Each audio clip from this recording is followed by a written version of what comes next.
Hare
Krishna,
Hare Hare. हरे नाम संकीर्तन की जय। जय। बात की जय।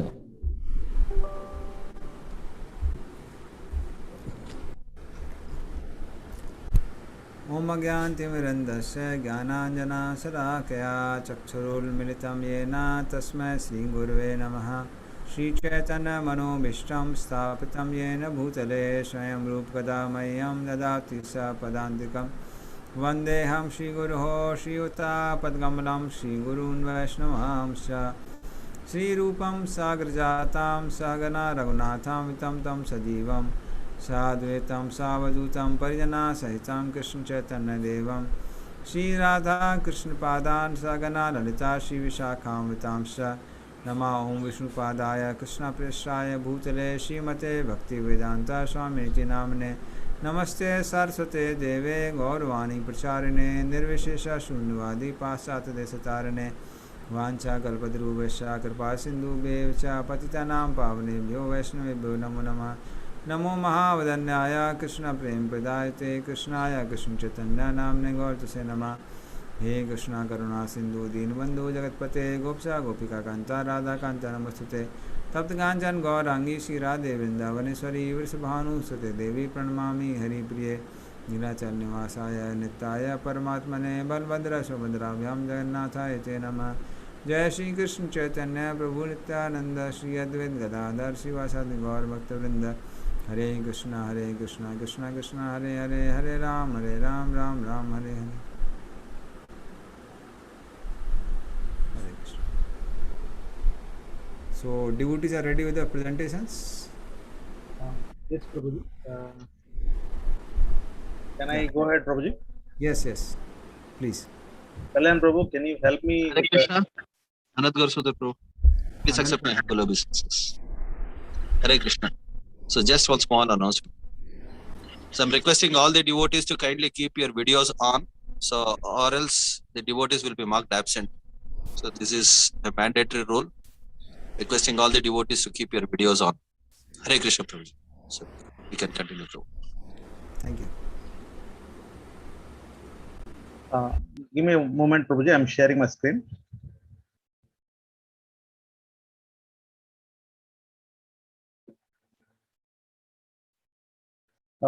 Prabhuji, do you see my screen, Prabhuji? Yes, but not in full. Yeah, now it is visible. Yes. Is it visible, Prabhuji? Yes, Prabhu, it is visible. Okay, thank you, Prabhuji. Yeah.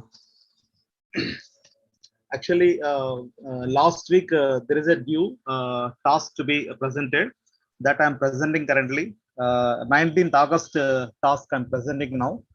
So basically, the task given is explain the significance of praise Dharma Kshetra with reference to analogies mentioned in the purport, Bhagavad Gita 1.1. Dharma Kshetra is a place of pilgrimage. In Vedas, it is mentioned as a place of worship, even for millions of heavenly planets. Its significance Dharma will be established in that place.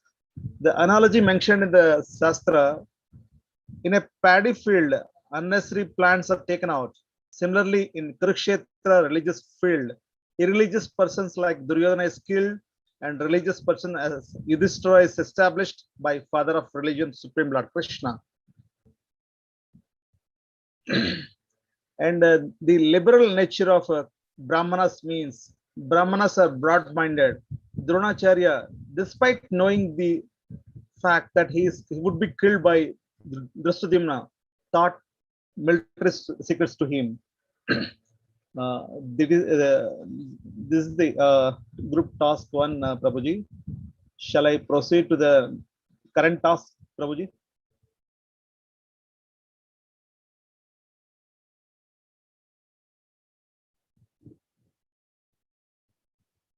The today task is identify the signs of victory for Pandava army with reference to Bhagavad Gita 1.14 to 20 and draw them. The first victory sign is Divashankar, a conch shell. Transcendental conch shell, Pandavas conch shell are divine. Their victory is assured. Conch shell is a person who expands in the hands of Krishna. Conch shell is a pure sign of auspiciousness and indicates of a religious war. Blowing of a Kauravas blowing of a conch shell, no heartbreaking on Pandavas after hearing conch shell. Moving to the next slide. And the second sign is Madhava, husband or goddess for fortune in a war. Fortune is a more important. Krishna is glorified as a Madhava. Third victory sign is chariot drawn by white horses. This is donated by a demigod Agni to Arjuna, capable of conquering all devotees.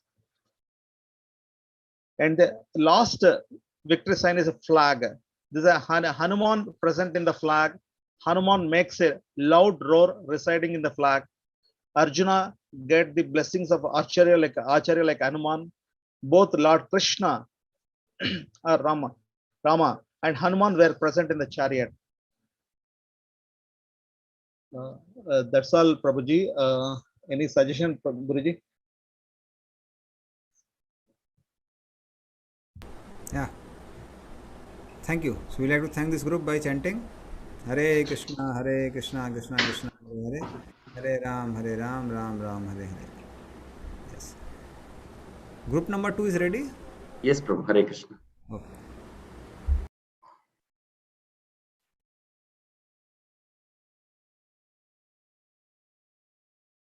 Hope the screen is visible, Prabhu. Hare Krishna.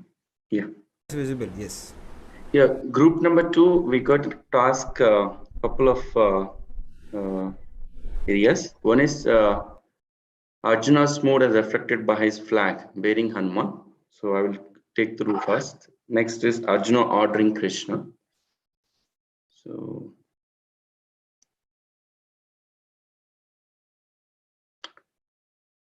the assignment is Arjuna mood as affected by the flags bearing Hanuman, and Srila Prabhupada quote as well.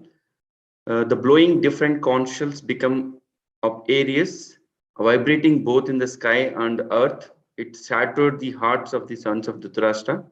The battle was just about to begin. It is understood that the sons of Dhritarashtra were more or less disheartened by the military force by the Pandavas was guided by the direct instructions of the Lord Krishna on the battlefield. The emblem of Hanuman on the flag of Arjuna is sign of victory because Hanuman compared with the Lord Rama in the battle between Rama and Ravana. Lord Rama emerged victorious. Lord Rama, his eternal servitor Hanuman, and his eternal consort Sita, the goddess of fortune and present. So Arjuna had no cause to fear with enemies. So in the fighting principle, Arjuna is fighting for Krishna. He is following previous fighting acharyas, Hanumanji. Therefore, he has depicted his flag with Hanuman. The Hanumanji Vajrangi, kindly help me. This is Vaishnavism. I have come here to fight for Lord Krishna. You fought also for the Lord. Kindly help me. This is the idea. Kapi Dvija. So any activities of Vaishnava, they should always pray to the previous Acharya. Kindly help me, kindly help me. This is Vaishnava is always thinking himself helpless, and begging help from the previous Acharya. Hanuman assisted Pandavas by roaring with big sounds during the war, and it's created very fearful feel in the hearts of the Kauravas army. This is about Arjuna reflecting by his flag bearing Hanuman, and the Prabhupada quote. So next I'll move to the next segment. Discuss significance of Arjuna ordering Krishna. So initially Arjuna said, "Oh infallible," he's addressing Krishna here, "please draw my chariot between two armies so that I can see those present here." Arjuna had no desire to fight with his cousins and brothers, but he was forced to come onto the battlefield by the obstinacy of Duryodhana. Therefore, he is very anxious to see the leading persons present on the battle war. Although there were no question of a peacemaking endeavor on the battlefield, he wanted to see them again and to see how much they were bent upon demanding on unwanted war. Although Lord Krishna is a supreme personality of Godhead, out of his causeless mercy, he was engaged in the service of his friend. He never fails in his affection for his devotees, and thus he is addressed herein as infallible. As a charioteer, he had to carry out of the orders of Arjuna, and since he did not hesitate to do so, he is addressed as infallible. Although he had accepted the position of charioteer for his devotees, his supreme position was not challenged. When he finds that pure devotees is ordering him, he obtains greater pleasure, although he is the infallible master in all circumstances. Hare Krishna, Prabhu. Please add your reflections. Hari. Thank you. So we'll also like to thank this group by chanting once. Hare Krishna, Krishna Krishna, Hare Hare, Hare Ram, Ram Ram, Hare Hare. So regarding presentations, I just have a, you can say, room for improvement. That same devotees should not present all the times. All the times same devotees are presenting. So other devotees should also present, and it will help you to express what you have learned. So certainly most important purpose of Bhakti Shastri is training oneself and applying scriptures. But the another goal which we have in Bhakti Shastri is to train devotees to become good preachers. So then all the devotees, if they get an opportunity to present, that would be better.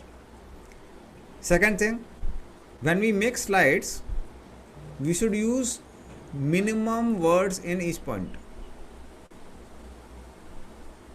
So it's not be like a reading session. Just write 1 or 2 words or 3 words. Now all of you are software engineers, I don't have to tell all of you. That is how we make the presentations in the companies. So just write 1 or 2 points and explain the whole sentence. So that's a way we should present. So there are some rooms for improvement from my side. Now till what verse we had done? 36, Prabhu. 36 should do. 37 will do. Okay.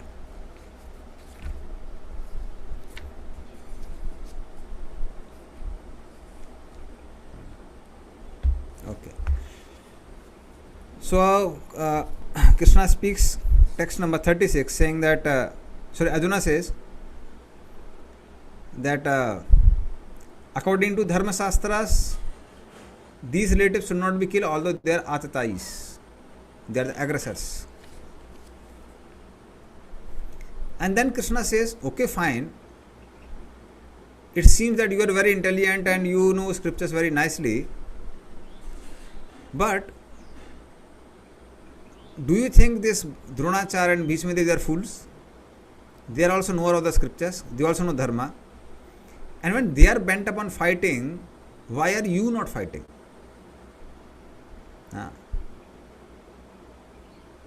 So then Arjuna speaks these verses number 37 and 38. Yadi api tena pasyanti lobho pahat chetasah kulachaya kritam dosam mitra drohe cha patakam katham nageyam asmabhi papat asma nivartitum kulachaya kritam dosam prapasyadbhir janardana. Please read the translation. O Janardana, although these men, their hearts overtaken by greed, see no fault in killing one's family or quarreling with friends, why should we, who can see the crime in destroying a family, engage in these acts of sin? Hare Krishna. So then Arjuna says that, my dear Lord, they are overcome by greed.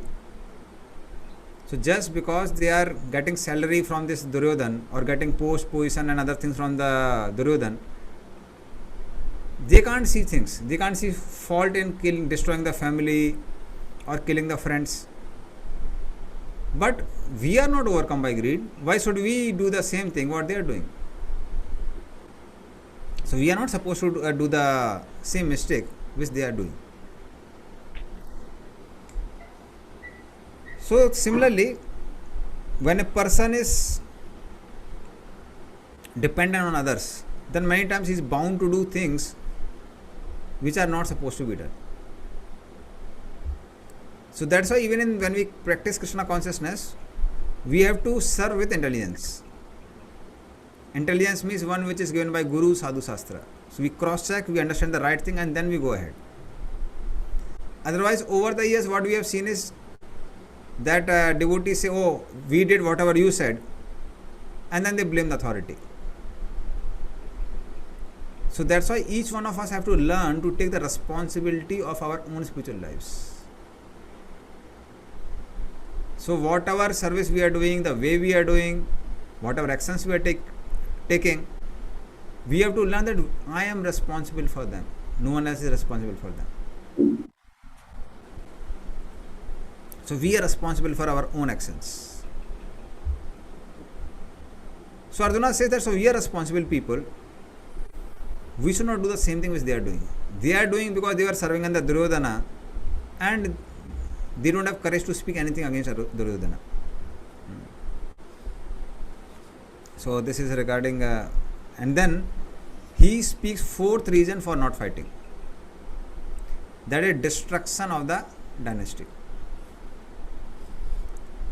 कुलक्षये प्रणश्यन्ति कुलधर्मा सनातनः धर्मे नष्टे कुलं कृष्णम् अधर्मो अभिभवति उत. Please read.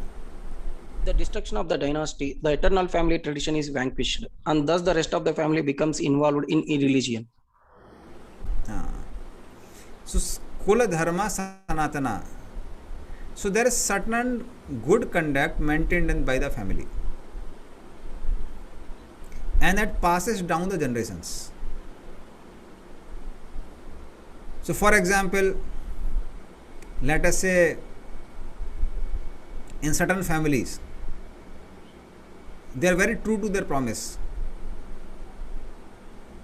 So in North India, generally people have a lot of culture of following or sticking to whatever they have spoken. So there are a lot of weightage to the words. And why that has come? That has come because of the dynasty of Lord Ram. So there is saying called Raghukul Riti Sada Chali Ai, Prana Jai Par Vachan Na Jai. That whatever you have spoken, I'll follow that. So that is a custom of Raghukul. So in Raghukul, whatever kings would speak, they would stick to the promise. They can't deviate here and there. So in this way, you will find in each and every culture, in each and every caste or kul, there were certain things which they would follow. Certain good things were there. Apart from doing some religious customs, like once in a year coming together and worshipping some Kula Devta, or doing some religious functions. Like after going through whole India, one remarkable thing which I found in Calcutta, I didn't find anywhere. So in Calcutta, there are Marwadi families. And in these Marwadi families, we are finding people from 3 generations, 4 generations staying together in one building. You won't find such a thing in anywhere in India now. Rest of the world, anyway, things are not like that. But even in India, you won't find such a thing. And what is the reason? The reason is that they are very much sticking to the Kul Dharma. So once in a month or once in 15 days, they have some satsang program. So some kirtans are there, some bhajans are there, some worship is there. And all family members have to compulsorily participate in that. In certain families, it is even a daily affair. Daily. Like for example, Prabhupada would give example of, I think so, Birla family or Singhania family. I think Birla family. That in their families, they had Radha Krishna deities, and all family members were supposed to come and offer obeisance to the Lord and attend the Aarti. If they don't attend the Aarti, they have to pay some fine. They have to render some service to the Lord, pay some fine. So like that, there are some good customs you will find in each and every family. And when that continues, then because people are involved in religion, they don't get involved in irreligion. So because if you don't do religious things, automatically one does irreligious things. So these customs help a person to follow the religious principles. Rather in Manu Samhita, Manu writes that certainly that's given for women, but it's true for men also. So he writes, there are 3 categories of women. The first category of women are such that you put them in any condition, they will never leave their chastity. So even Sita was there in Lanka, surrounded by all the Rakshasas. She could never think of anyone except Lord Ram. So there are few ladies like that. And then he writes, few ladies are there such that even if they are in very religious families, still their mind becomes corrupted. Still they are corrupted. So these ladies are also generally very few. So he was talking maybe about other yogas, but it was there. Still we will find in India such a thing is there. So very few. But majority of the ladies, they need that social bonding and pressure to remain religious. We will find more detail in the next purport and the verse, the reason. But they need. And similarly, you will find even for the devotees like all of us, whether it is men or women, certain social pressures within the ISKCON community help us to follow the certain principles which we don't like or which we may not follow many a times. Like for example, in Brahmacharya Ashram, no, we have a culture that no, if you come late for one program, you have to write Mahamantras. So that pressure helps you to come on time. So then all the devotees, even if they have slept late night, this, that, whatever, you have to be there at 4:30 Mangalarti. So that pressure helps. Similarly, within ISKCON community also, we see that sometimes couple may think, okay, let me go and watch movie, but then fear is that no devotee should see. Or let me go and out eat somewhere in restaurant. But then you are going through and some devotee sees you going inside and that fear comes. So that's a healthy fear that helps. So similarly in each and every culture you will find there are certain restrictions. They help the people to maintain the culture. Like in Hyderabad, if you see, Hyderabad ladies are most best dressed. They are not like scantily dressed like in other places. So that certain sort of culture is coming in that place. So you will find that. You may not find such a thing in Bangalore, but you will find in Hyderabad. So these cultures, they help a person to remain religious. So similarly in ISKCON also, so there are certain religious principles, they help us. Okay, Manjunath Prabhu. Hare Krishna Prabhuji, Dandaprana. So the example you just mentioned in Calcutta, a couple of families are 4 generations, 3 generations are following the same culture. It's good to hear, but at the same time, for example, I just like to share my family. So in our family follows Sri Sampradaya, and myself and following currently in the ISKCON Sampradaya, and brother family follows a different Sampradaya, different means a different spiritual path. So how to get to follow, basically how to achieve that goal, so that all family come to follow the ISKCON Sampradaya. That's my question. See, despite there are certain common principles you will find everybody will follow. Like I'll tell you a very gross example, then I'll give you the right example. Okay. They may be following any sampradaya, but any of these sampradayas, do they advocate meat eating? If they No are problem. really, No. so then no question of meat eating, So then if you offer the bhoga to the Lord and you have a prasadam together, I don't think so anybody will mind. Agree. Similarly, if you have deities of Krishna or Lord Vishnu, I don't think so anybody will disagree to come and pay obeisances. Agree. So similarly, in every family, there are certain common grounds which all the people follow. Like for example, in Marwadis here, Marwadis, at least in Calcutta, other places they are still corrupted. They don't eat onion garlic. They have religious functions. So then there are certain principles, common principles they follow, despite following maybe different organization also. So that's why there are certain common principles, certain common functions, which help us to come on a common platform which is based on religious principles. Okay. But Prabhuji, some like Kula Dharma, like some Kula related functions will be there. So when we are following this, we understand only worshipping Lordship will help to satisfy all the demigods, that I understand. But whether do we need to follow that for some time? There I'm kind of some confusion actually. Maybe it's all I'm not sure. Basically, for example, any kind of vratas, like a Varalakshmi Vrata or some kind of vratas. What is it? Regular things we don't have to do, like generally what happens in worshipping Kul Devata, sometimes it happens once in a year.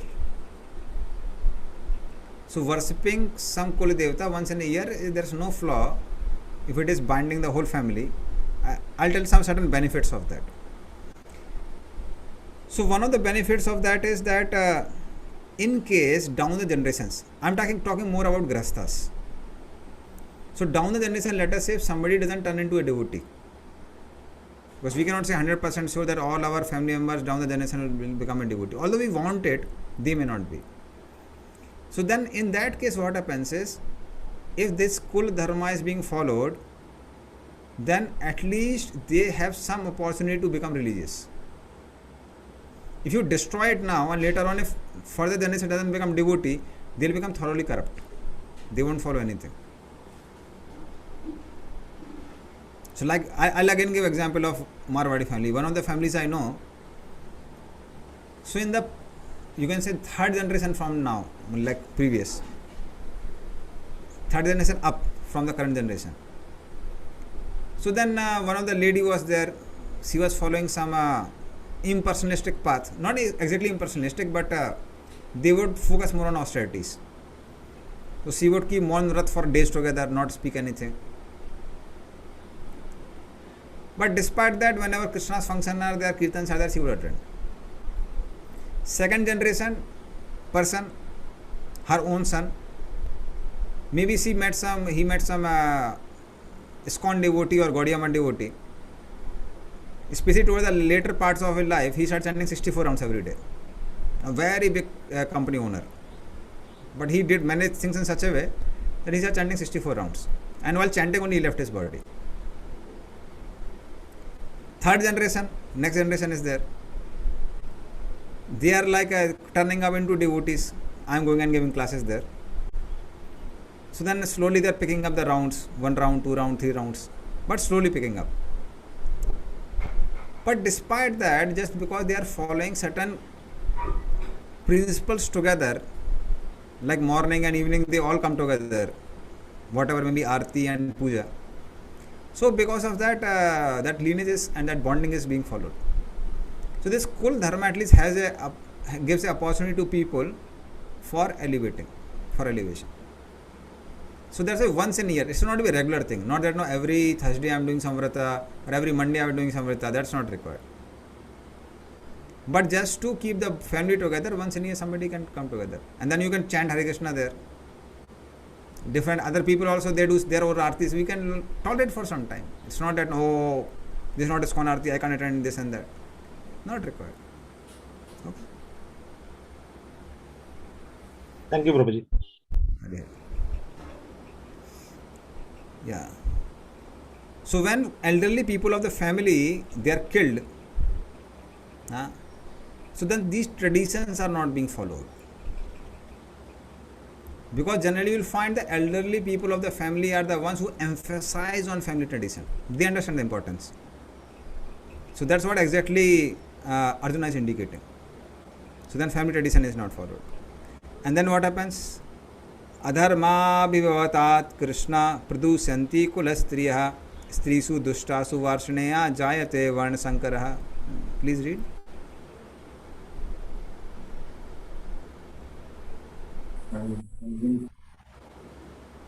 Translation.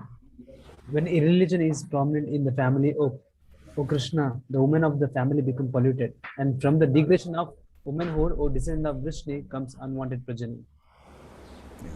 Hare Krishna. Yes. So then when these Kul dharmas, Jati dharmas, they are not being followed, so then what happens is, so I talked about two things. Jati dharma. Jati dharma is according to one's caste, Brahman, Kshatriya, Vaishya, Sudra. So certain principles are there, which we read in Bhagavatam. That's very clear. But this part there within Kul also, each of the Kul within the Kshatriyas and Vaisyas and all the people, there also dharmas are there. So both are supposed to be followed. So then what Krishna is, Arjuna is saying, that when religion is not followed, irreligion comes in picture. And when irreligion comes in picture, especially elderly people are not there in the family, so then women don't remain restricted in the house, or they are not protected in the house. So when they are not protected, automatically there are people who want to exploit them. And when they are exploited, what happens is, women are degraded, and then Varna Sankar or unwanted progeny is produced. Now you can read the purport also. Just read the purport. Purport. Good population in human society is a basic principle for peace and prosperity and spiritual progress in life. The Varnashrama religion's principle were so designed that the good population would prevail in society for the general spiritual progress of state and community. Such population depends on the chastity and faithfulness of its womanhood. As children are very prone to be misled, women are similarly very prone to degradation. Therefore, both children and women require protection by the elder members of the family. By being engaged in various religious practices, women will not be misled into adultery. According to Chanakya Pandita, women are generally not very intelligent and therefore not trustworthy. So, the different family traditions of religious activities should always engage them, and thus their chastity and devotion will give birth to a good population eligible for participating in the Varnashrama system. On the failure of such Varnashrama dharma, naturally the women become free to act and mix with men, and thus adultery is indulged in at the risk of unwanted population. Irresponsible men also provoke adultery in society, and thus unwanted children flood the human race at the risk of war and pestilence. So Prabhupada writes here, so one of the reasons why, see, many times when we, especially in ISKCON also, or ISKCON devotees, they talk about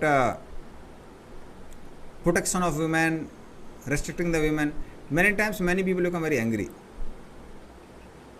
And our devotees also, they fear to speak these things in public. So Prabhupada writes the reason here. And when we also present, we should also present the proper reason. Many times our devotees themselves don't know the reason, how they'll present. So the reason is given here. The reason is that women in general are very simple in nature. So because of that, they can be cheated very easily. And the example or comparison is given to like a children. Like children are there. So they don't know, they can be cheated very easily.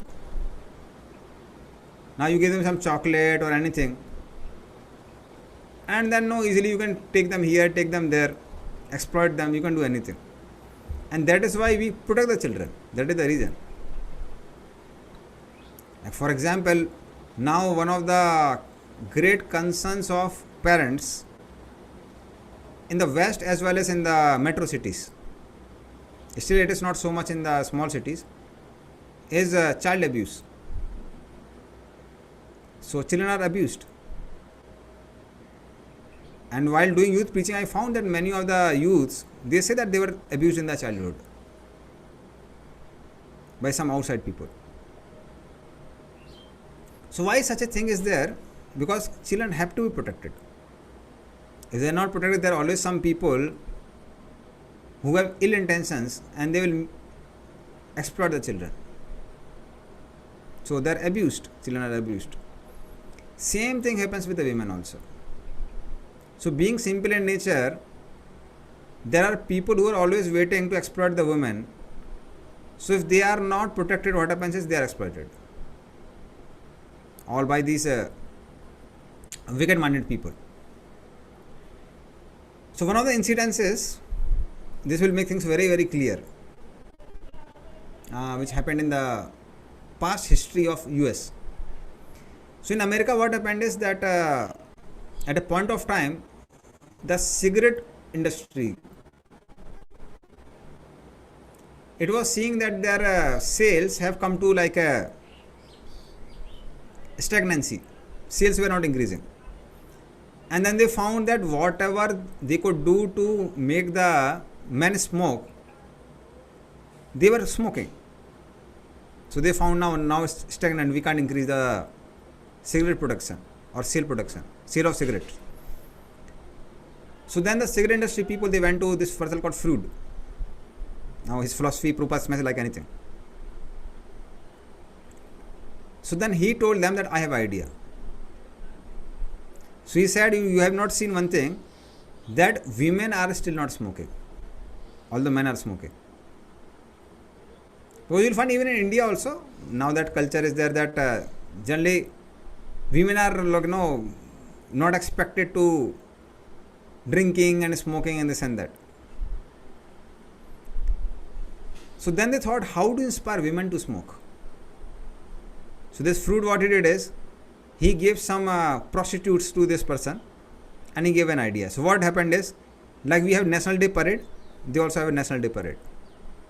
So in that around 40 prostitutes dressed in white clothes, looking like smart women with cap and their beautiful dresses in a particular dress. All of them were smoking. And they called it torches of freedom. They are torches of freedom, that we are also free. After that, smoking among women became so rampant that practically every woman was smoking in the West, especially in America. So that is how women can be exploited very easily, unless until there is someone to protect them and save them. Rather, the women, when they are protected, they remain very happy. Like one of the ladies from US, I forgot her name, some writer was there.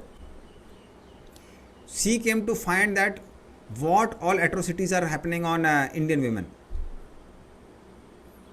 Because she had heard about Sati Pratha, this and that, which has over highlighted.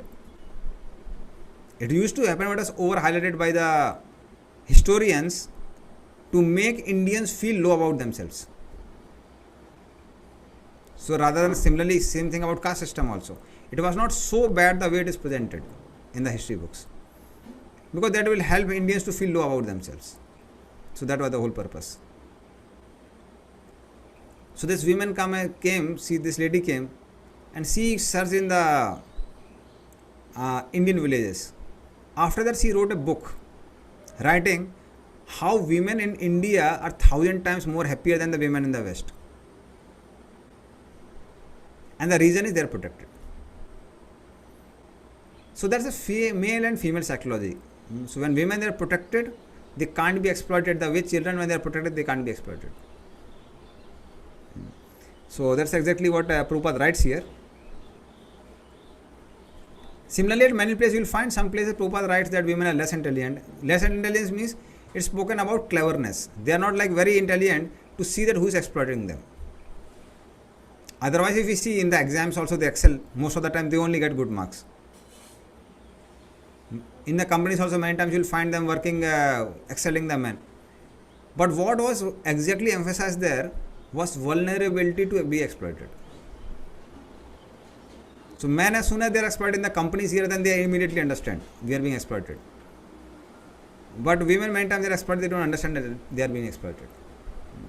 So that is the whole reason why our Vedic culture talks about protecting the women. That in childhood they should be protected by father, young age by husband, and old age by son. So that protection is given. Okay, so that's the whole reason. So this is one point. Okay, Anupam Mukund bro. Yes, Prabhuji. Hare Krishna, Prabhuji. Dhanavad. Yeah, Prabhuji. So, as you said, our Shastras, so women is protected. So, if you say now in general case, so especially for education purpose and all this studies purpose, they are sending under they are going here abroad, all those things, and also to be say even also this some women's also very intelligent, like working for big companies as CEOs or managers. So all these things. So my question is, Prabhuji, so in this case, so women can be educated, especially in these material things, or they can okay normal education and let them so continue in the spiritual path. So this is my question. Okay, in terms of education, see, education was given to current goal of education is not like the Vedic goal of education. So Vedic, Vedic goal of education was self-realization. So that was the main goal of Vedic education. So nowadays things are education, it's not called education also in one sense. Because Prabhupada would generally say, and we can see also, for maintaining oneself through eating, sleeping, mating, defending, one doesn't have to work very hard. If you remember, I gave one example of a devotee, hardly they have like a expenditure of 1,700 per year. So if you have a land, you have cows, you don't have to so much worry about expenditure. So that was not the main goal. The skill, teaching the skill was not the main goal of Vedic education. Although it was taught, but not like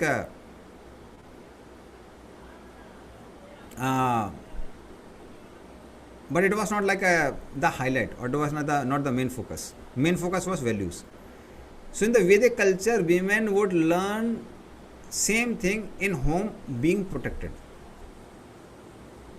Like we find Kunti Maharani speaking such beautiful prayers. So she was scholarly. It's not that she was not scholarly.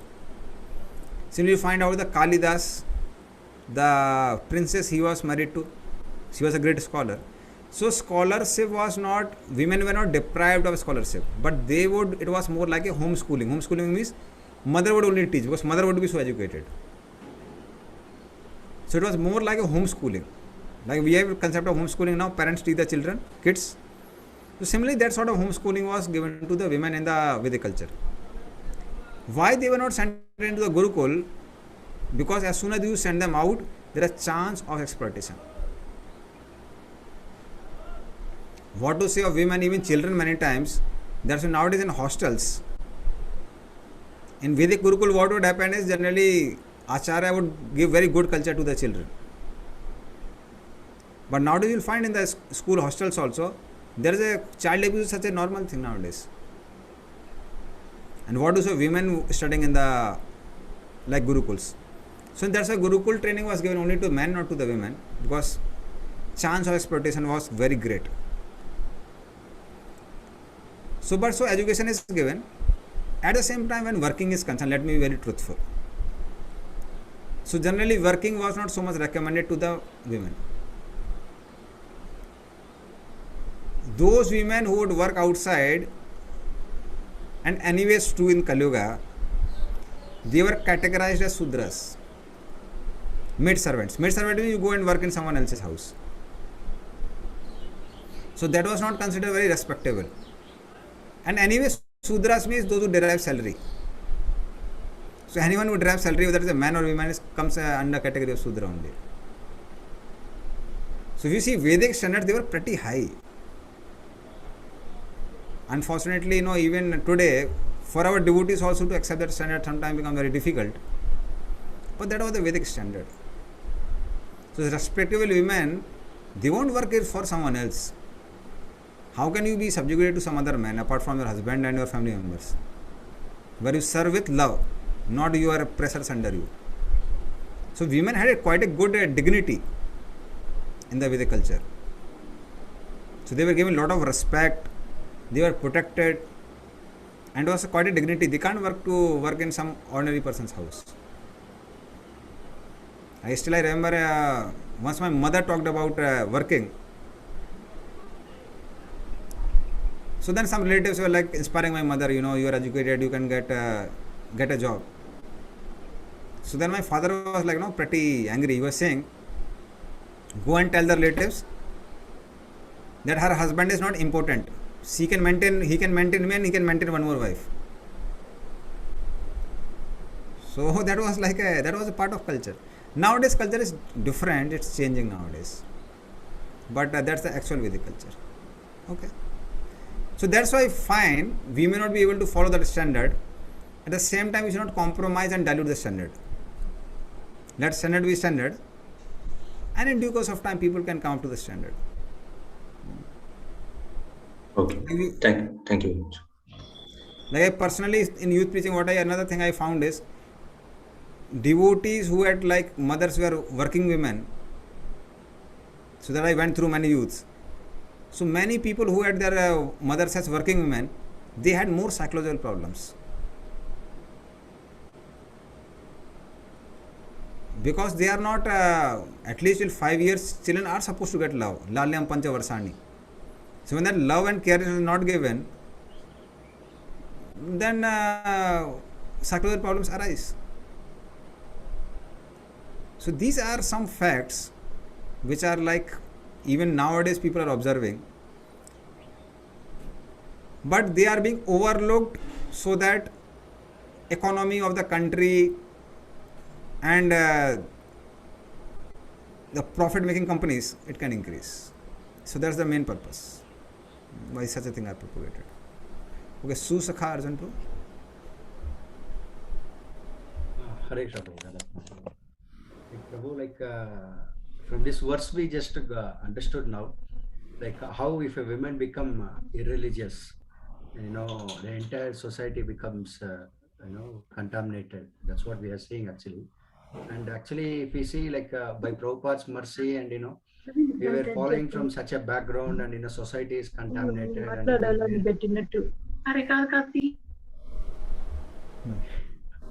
So and religious principles, nobody from the elders also we are not able to get it properly. What is exactly the religion is? This has been the situation. And now current scenario, we saw how women needs to be protected and given proper care. And what if they got a Krishna consciousness? And at least being a men, at least we are in a position, can force them or give them Krishna consciousness, and how they can bring these principles. If they are in such kind of a situation, and when they take it up to Krishna consciousness, how they can give this dharma to their respective families. We see indirectly we give actually, but still it's a lot of challenging, because men also is being contaminated. So he is also very irreligious, and women she's playing that role actually. So what kind of an action can perform? See, we can try our best by setting an example. And what happens is when we set an example, not immediately, but in due course of time, when people see that these people are happy, so then people realize and they follow. So generally when people are following certain religious principle, what to say of this principle, any principle, not just Krishna conscious principle, any principle, initially people don't appreciate. But only when results come in long-term point of view, people appreciate it and then they follow. Because you'll find in the 18th chapter, Krishna says that happiness in Sattva-guna is like poison in the beginning and nectar in the end. So we have to wait for that period. Same thing is true with, opposite true with our mode of passion. Poison in the beginning, so nectar in the beginning, poison in the end. So we have to wait to the period that nectar ends and our poison ends. So these are principles, they are laws of nature. As soon as you break them, reactions will come. So till then we have to be patient, because many times just preaching doesn't help. So preaching won't help unless until people experience it. Like for example, if you see the way all of you are living, being grastas, other people will think, they'll think it's like a ghastly life. Every day, you have to get up early in the morning, no following 4 principles, no onion garlic, you can't eat in the restaurants, you can't go to the movies. Looks like a hell if you see from external point of view. Only when devotees start practicing it for years together, then they realize that we are happy. So it takes time. It takes time to realize the result of the whatever activity we are doing, both for us and outsiders also. So we have to have patience. Continue your things, automatically people will understand. Same thing about ladies also. You train your children nicely, due course of time, when children become very good devotees, then people will realize. Like I found that initially many of my relatives were very pretty critical about my parents. But now they are able to see, some of their relatives have become sons have become gangsters or drug addicts, and they are suffering. Now they understand, okay. Otherwise they were saying, oh, you did ladies have a religious life and your son became a brahmachari, So they were like laughing and criticizing. But now we find that what their children are doing. They are able to realize that. Some of them got indulged into such bad habits that they committed suicide also. So now they are able to see, okay, in long term point of view, training of these people is beneficial. So it takes time, sometimes 10 years, 20 years. It takes, but the main thing is that example will inspire people in due course of time. May not be immediately. Like nowadays I find so many people are appreciative of ISKCON for their principles, which they were not there 10 years before. I am talking in totality in the whole of India. Initially they will say, these people are breaking the family, they are doing this, they are doing that, and so many criticism were there. But nowadays people want to be part of ISKCON culture or ISKCON family. So results, it takes time for results to come. Okay. Thank you, Prabhu. Very well. Okay, one last question, Manjunath bro. Yes. Prabhuji, just now you mentioned in some of the places the working women kids are psychological problems, but there are some family commitments, family challenges. Due to that reason, families go out and work and earn some money for the benefit of family.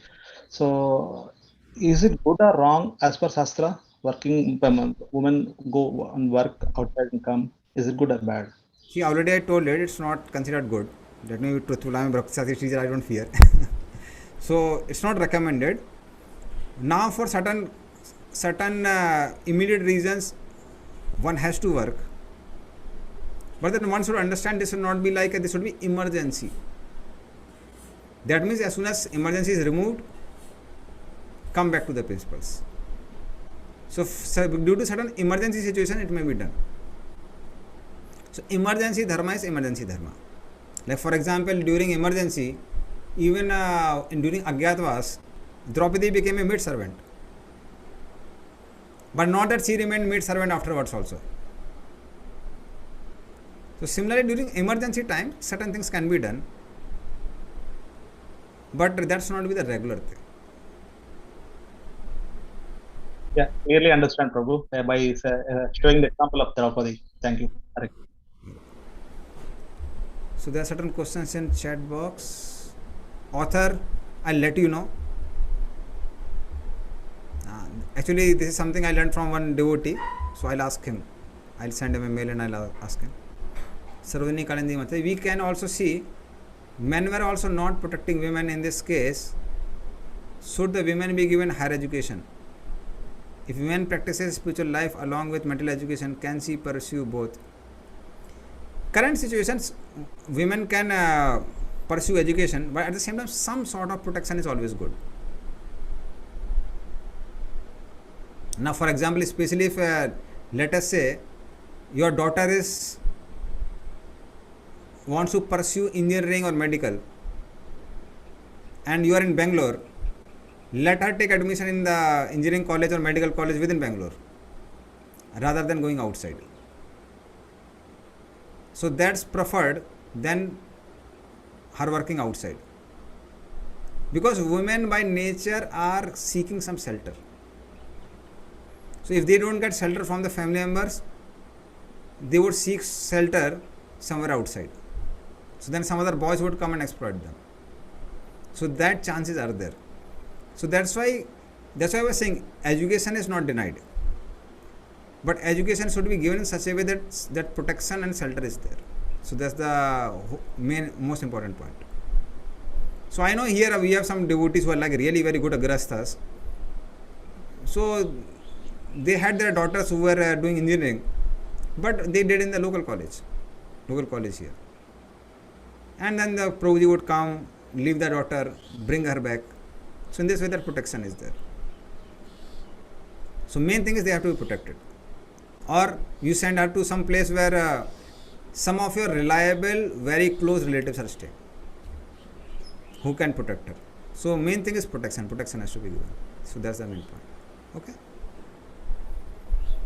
Okay, Kalyan Prabhu. Hare Krishna Prabhu, just now we understood that women working under someone, it's considered as a Shudra. Then some housewives helping for their partner, they may does some business or shops, whatever, as per the dharma. So those things are okay, or how, Prabhu? No, that's perfectly okay. So assisting the husband is it's considered dharma of wife. So that's why generally when the marriage would be done, it would be done according to the horoscope. So that men and women, they have similar psychology. So if man is a Brahmana, women is also should be Brahmanical. Man is doing vrata and austerities, women should not think, what hell no, I have been there with this fellow. I was supposed to go and outside and eat in the restaurant, and this fellow is doing fasting now and then. So if that psychology doesn't match, then there is a problem. Similarly, if man is a Kshatriya, women is also the Kshatrani. So that's why even if you see in the US, there is a lot of importance given to the first woman. First woman is the president's wife. So president's wife is supposed to be intelligent, because if she speaks something nonsense here and there, that has a big impact on the society. So they have restrictions actually for first women in America.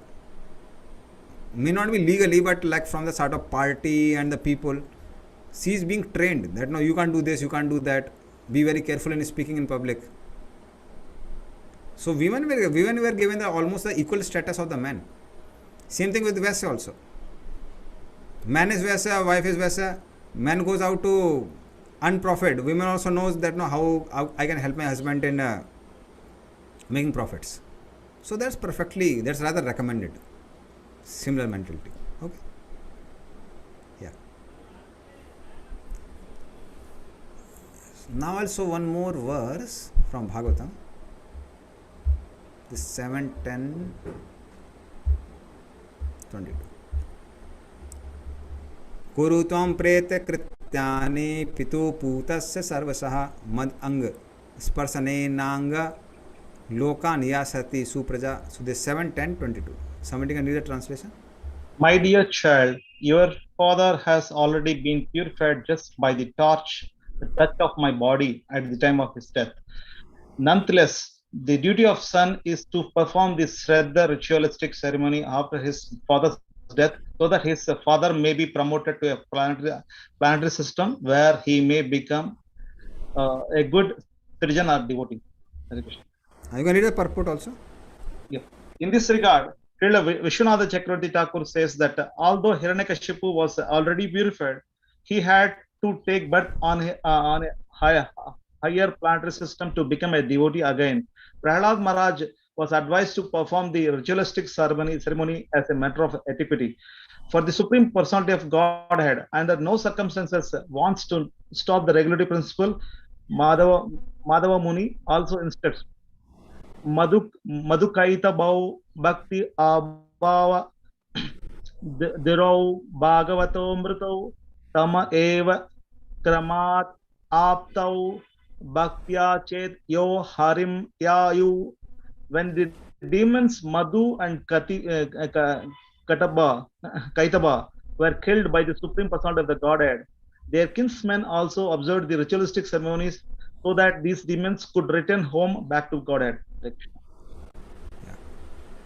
So why this particular verse is spoken actually by Lord Narsingh Dev to Prahlad Maharaj, advising him to do Shraddha ceremony for Hiranyakashipu. Now Prahlad Maharaj is a pure devotee. Already Lord Narsingh Dev has said 21 generations will be liberated. Why did he recommend him to perform this Shraddha ceremony? The reason is, again, this Kul Dharma and Jati Dharma should not be destroyed. It should continue. Top of that is Prahlad Maharaj is also king. So if he performs, he neglects to perform Shraddha ceremony, other people will also not perform. That's why generally for Grasthas what we recommend is Indian Grasthas, foreigners not required. But for Indian Grasthas we recommend this, that you perform this Shraddha ceremony. Not for yourself, for the purpose of Lok Vichar, for the purpose of preaching. What happens by that is, let us say ISKCON devotees have stopped doing Shraddha ceremony. There may be other organizations which are not bona fide organizations. They say, we are also pure.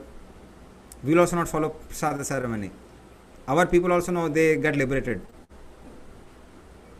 So then it will inspire other people also not to perform that Shraddha ceremony. So that's why it's not required for devotees.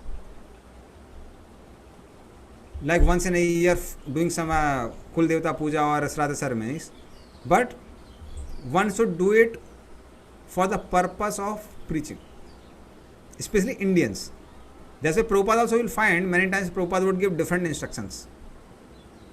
For those who are sannyasis, brahmacharis and like foreign devotees, he won't recommend them.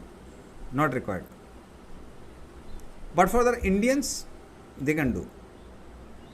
Indians, Grahasthas. So that helps people to follow this Jati Dharma and Kul Dharma. So that's the whole point. Same thing we find in the case of Lord Chaitanya also. He also did Shraddha ceremony for his father.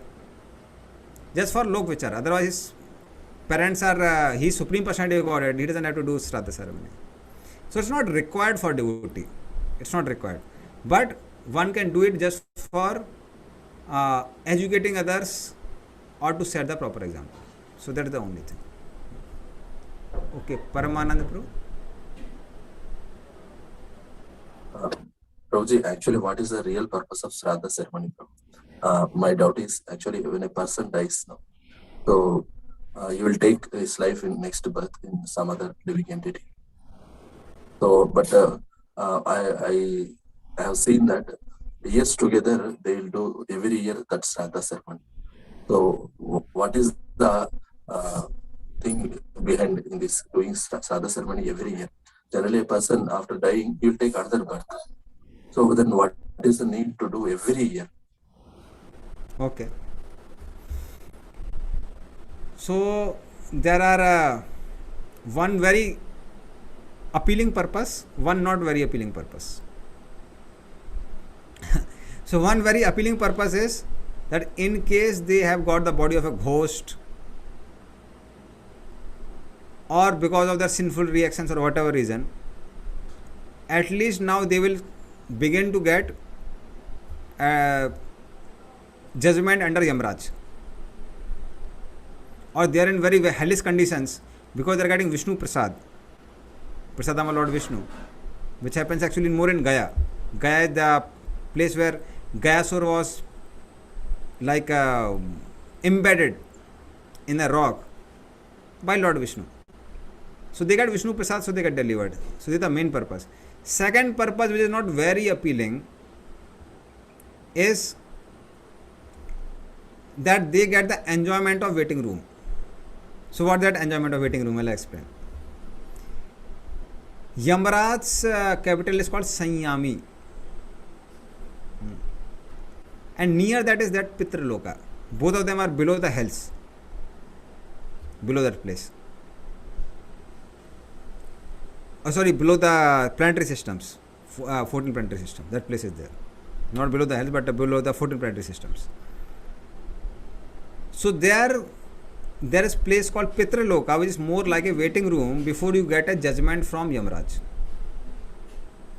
So till the time Pindadan goes on, till then, by that piety, Pitris can enjoy in that Pitraloka.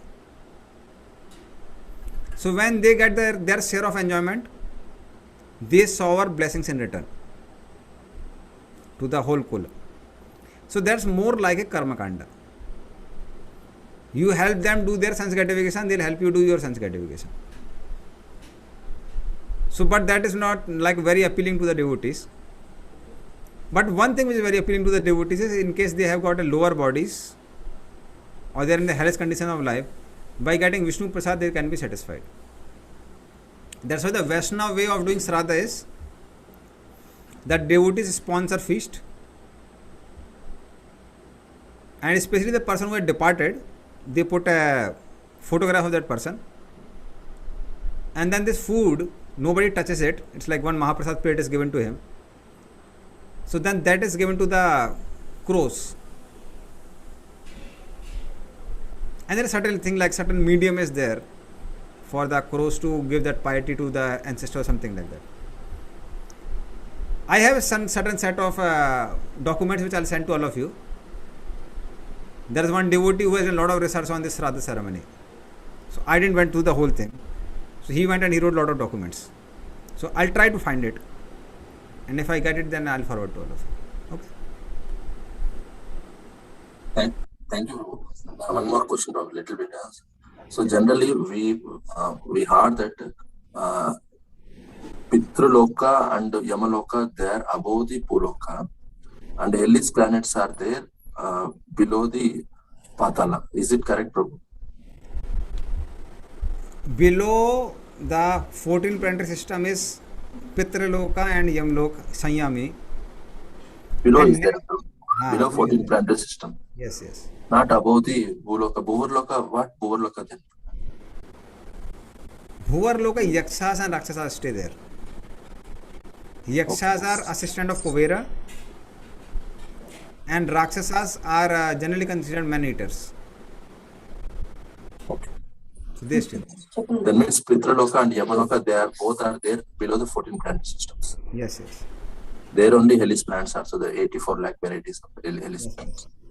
See, it's like very common sense that generally the jailer stays in the jail, not for punishment but for punishing.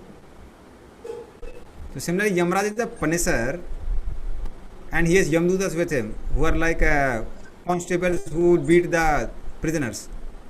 So they have to stay somewhere near. Otherwise, whole time will go in traveling time only, going here and there. So I also found it in the universal chart. In universal chart, it comes very near to, it comes below 14 planetary systems. Very good. Thank you. Okay, so we had a lot of discussions. Now we'll go to Prabhupada. Now, in the next purport only, Prabhupada writes about benefit of Shraddha ceremony. Sankaro narakayeva kulagnanama kulasya cha patanti pitarohi esam lupta pindodaka kriya. Please read.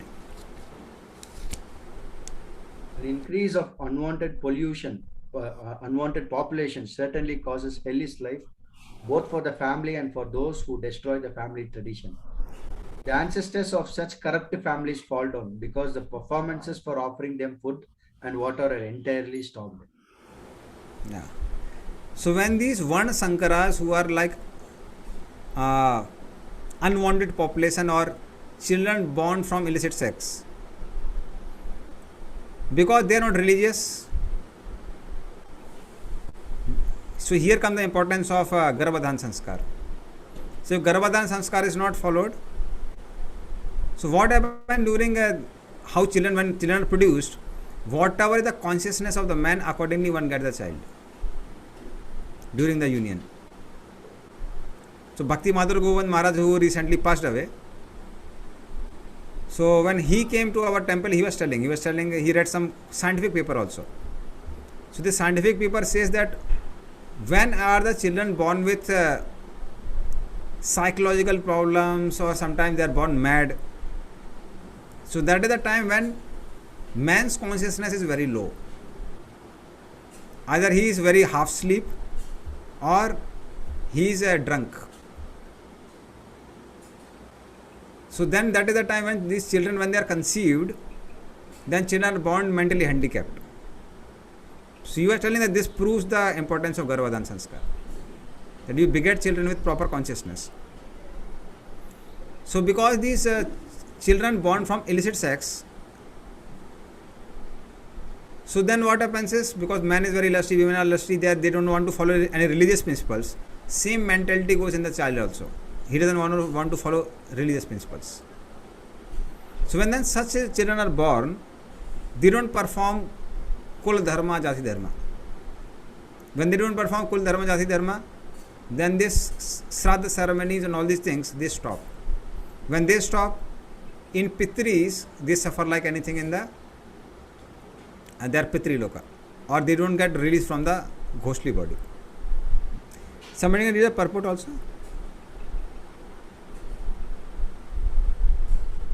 Community projects for the four orders of human society, combined with family welfare activities as they are set forth by the institution of Sanatana Dharma or Varnashrama Dharma, are designed to enable the human being to attain his ultimate salvation. Therefore, the breaking of Sanatana Dharma tradition by irresponsible leaders. Rohit, proof 41. So according to the rules and regulations of fruitive activities, there is a need to offer periodical food and water to the forefathers of the family. This offering is performed by worship of Vishnu, because eating the remnants of food offered to Vishnu can deliver one from all kinds of sinful reactions. Sometimes the forefathers may be suffering from various types of sinful reactions, and sometimes some of them cannot even acquire a gross material body and are forced to remain in subtle bodies as ghosts. Thus, when remnants of prasadam food are offered to forefathers by descendants, the forefathers are released from ghostly or other kinds of miserable life. Such help rendered to forefathers is a family tradition, and those who are not in devotional life are required to perform such rituals. One who is engaged in devotional life is not required to perform such actions. Simply by performing devotional service, one can deliver hundreds and thousands of forefathers from all kinds of misery. It is stated in the Bhagavatam. So, anyone who has taken shelter of the lotus feet of Mukunda, the giver of liberation, giving up all kinds of obligation, and has taken to the path in all seriousness, owes neither duties nor obligations to the demigods, sages, general living entities, family members, humankind, or forefathers. Such obligations are automatically fulfilled by performance of devotional service to the Supreme Personality of Godhead. So especially the obligation to the father, they will receive Bhuta Apta Niranam Pitrinam. So the fifth one, the Pitrinam. So that's why these are the five, they were called Panchsuna Yagyas, which are performed by Grasthas. And the fifth one is the offering of Pindadan. So that makes one free from the debt of the forefathers, because forefathers have given us this body and they have given us Kul Dharma and Jati Dharma. So that gratitude is repaid by doing Pindadan. Now for devotees it is not required. But as I told before, devotees may do it just for the purpose of setting the right example. So we are not dependent on that, but just to continue the Kul Dharma and Jati Dharma, we can do it as just to set an example. Now it may not be required for, certainly not required for brahmacharis and sannyasis. Okay. And other things I can just tell that how they are repaid. So Deva, how their obligation is repaid is by doing yagyas. So traditionally Grasthas would do some yagyas like Agnihotra etc. for repaying the debt to the demigods. For sages, they have given us scriptures. So by reading the scriptures, one repays the debt. For general living entities like horses, cows, mules, etc., by offering them homage. Homage means respecting them. So one repays the debt.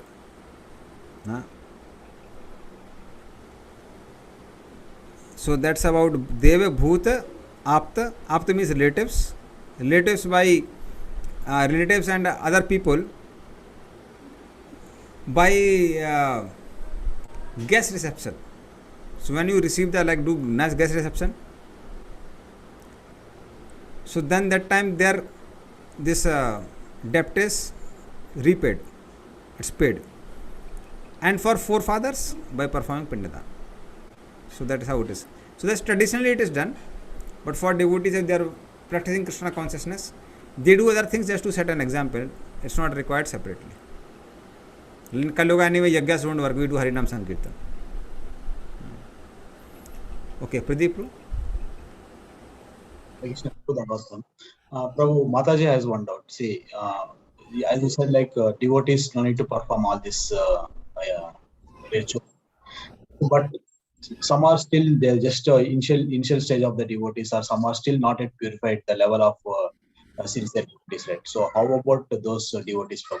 Whether they can still follow or they can?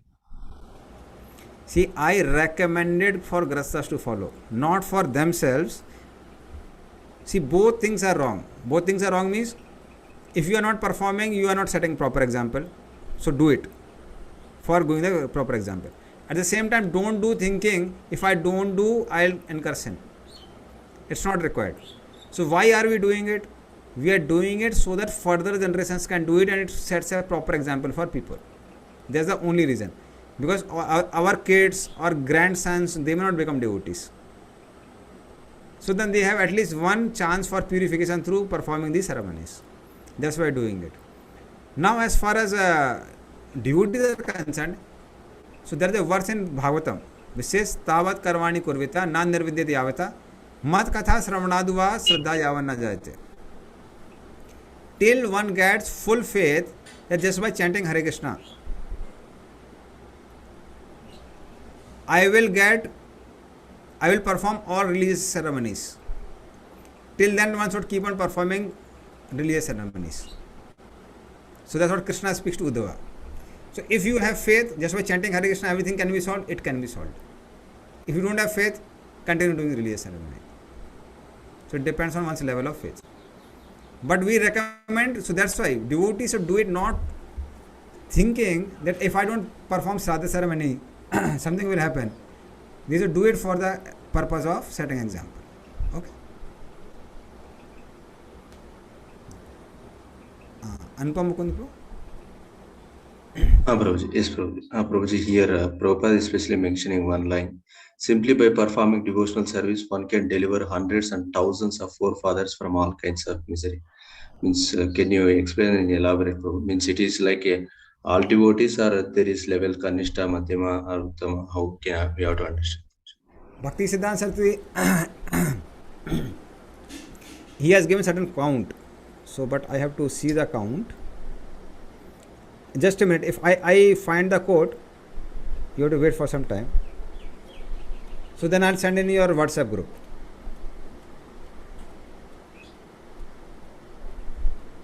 So you have to wait for some time before that. Sure, Prabhuji, sure.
So I'll just send it to you, all of you. Varanga.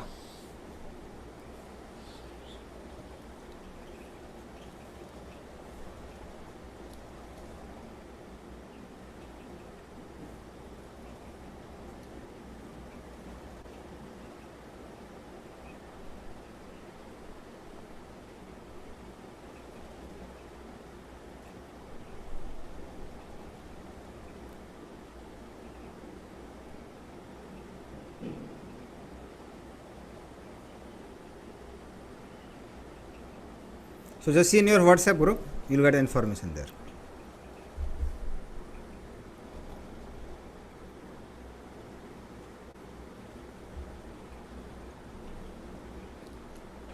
Anyway, it always happens that whenever Shraddha ceremony comes in picture, devotees are very interested, excited.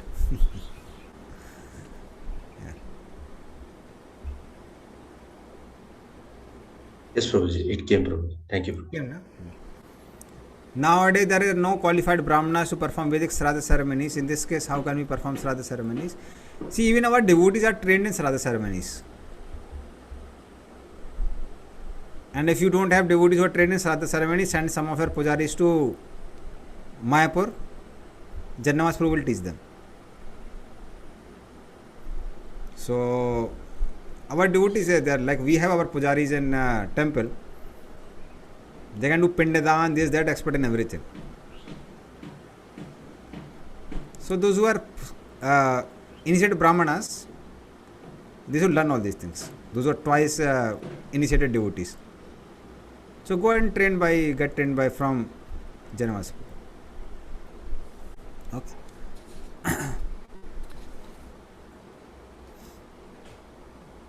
And then further, we'll come to the verses now. Okay, last question, Manjunath, please. Prabhuji, in our family, we have a second initiated devotee as called Brahmana. So they will do for non-devotees also any kind of occasions. No, Like they can do. They can do that, but we do it with the Vaishnava Paditi, the Vaishnava way. So we can do that. Thank you. Okay. Actually, for Grastas, whatever ceremonies are there, so there is Dasavit Sanskar, then this Hari Bhakti Vilas, all these books they talk about the Vaishnava way of performing rituals. Even for what to say of that, even in the horoscope, so there are Vishnu alternatives. So you can worship a particular avatara and get free. But main thing is, we should heart of heart, we should know one thing is that we are chanting Hare Krishna, Krishna will do whatever is best for us. Till then, to follow the rituals, to follow the customs, not devotees may do all these things. Okay, Santosh Prabhu had a hand raised. Sorry to interrupt, Prabhuji. What is the other book, Prabhuji? Hari Bhakti Vilas. What is the other book? Dasavit Sanskar. Nowadays, a lot of books are there. Dasavit Sanskar. So that book is there. As per scripture, there are 16 sanskaras, Prabhu. And we see here like Dashavida Sanskara. Like, how can we understand this, Prabhu? See, the 10 are main. They are not all. And they are not the 16, there are many more. So there are a lot of sanskaras. Sanskaras means imprints in the mind. So that's called sanskara. So ceremonies which put a strong imprint in the mind to bring us to the religious life, they are given in the scriptures. Like somebody gives you initiation in secrecy, that may not have a lot of impact on the mind. So our devotees publicly, when their names are spoken, Mridang Kartal, devotees are doing kirtan, dham dham dham.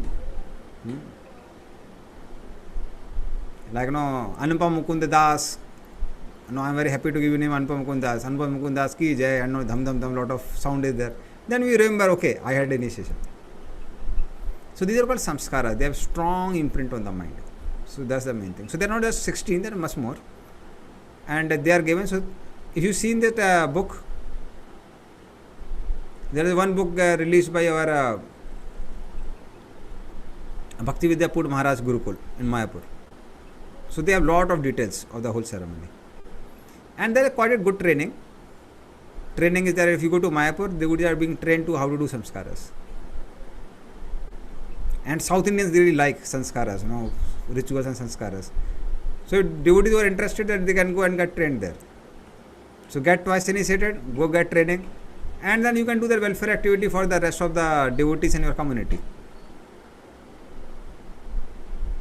Because fine, we know that just by chanting Hare Krishna you get perfection, but then there has to be some sort of excitement for you to stay in the family life. Okay, child has got grown the teeth and this and that. Different ceremonies are there. Annaprasan ceremony. So we know just by chanting Hare Krishna, but we do follow Pancharatri Vidhi in parallel, so that the mind and senses are purified. So then we can do. Okay. So you can do that. go and get trained. Haribo.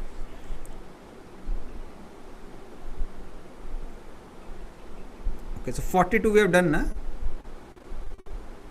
No, not done. दोषो रहते कुलज्ञाना वर्ण संकर कारक उत्साद्यन्ते जाति धर्मा कुल धर्माश्च शाश्वता.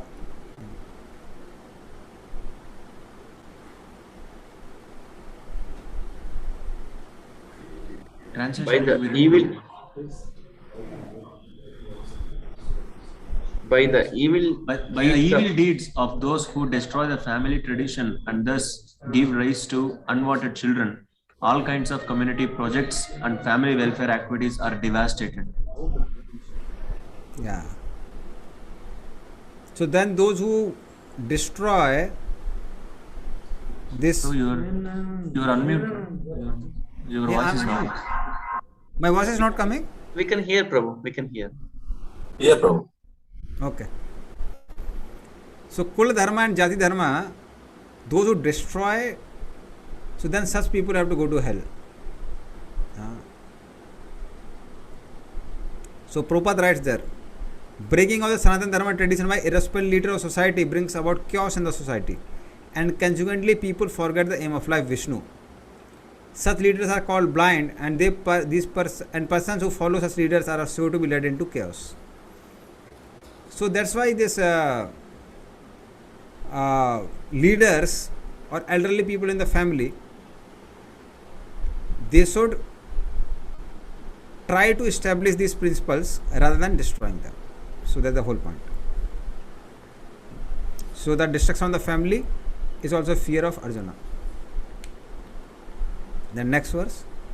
Ussanna kula dharmana manusyana mandanardana narake niyatam vaso bhavetiti anususrama.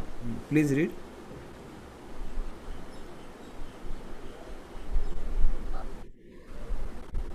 O Krishna, maintainer of the people, I have heard by disciplic succession that those whose family traditions are destroyed dwell always in hell.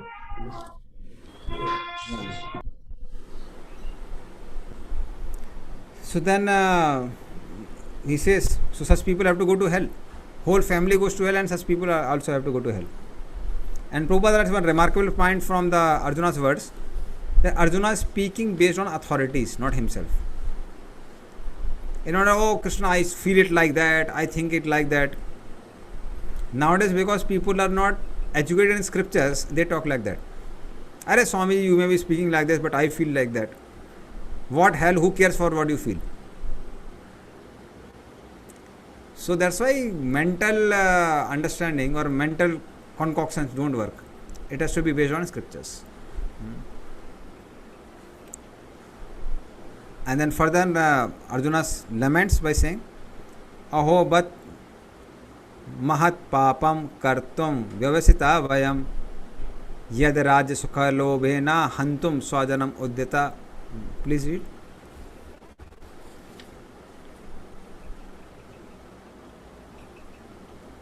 Yeah, please read the translation. How strange it is that we are preparing to commit greatly sinful activities driven by the desire to enjoy. How strange it is that we are preparing to commit grateful, sinful acts driven by the desire to enjoy royal happiness. We are intent on killing our own kinsmen. Devotee are very enthusiastic to read. Good. Seems to be some bandwidth issue, Prabhu. Okay. Maybe like that, yeah. So then Arjuna, being saintly, he thinks, oh, we are not following moral principles. See laments like that. Okay, Paramanand Prabhu, still you have a question? Prabhuji, here, Arjuna is mentioning, I have a hard in discipline succession. And Krishna also says in Bhagavad Gita, I have told this imperishable knowledge to Vivaswan. After that, I found that this chain was breaking. So that's why I am starting with you now, like that. Krishna also says, Prabhuji, with Arjuna, any discipline succession has come, or like Arjuna will belong to which discipline succession? Okay. See, when we are saying discipline succession or here authorities, there are various authorities for different things. So when Krishna talks about Evam Parampara Praptam, he talks about Rajrishi Parampara.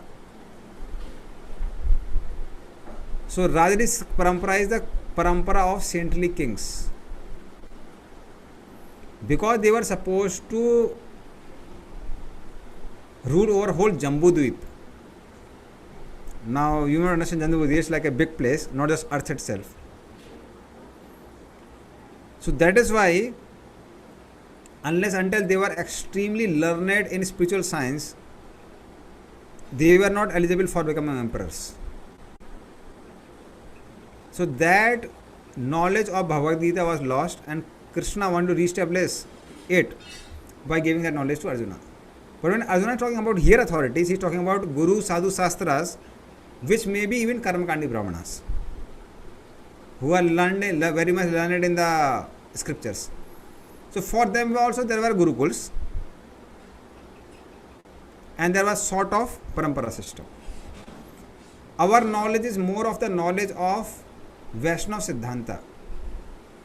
Like even our very senior devotees may not know Karma Kanda principles very nicely.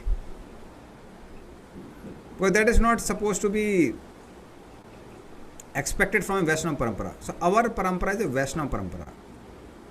It is not just knowledge Parampara or Vedic Parampara.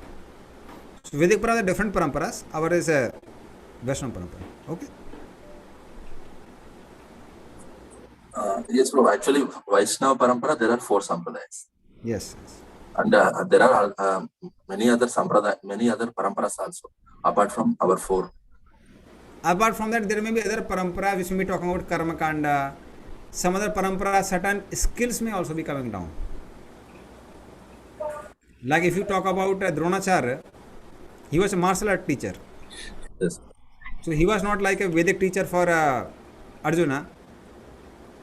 Then Arjuna had a person who would give guidance for kingdom. So that was Kripacharya. Kripacharya were guided Pandavas were rulers. But for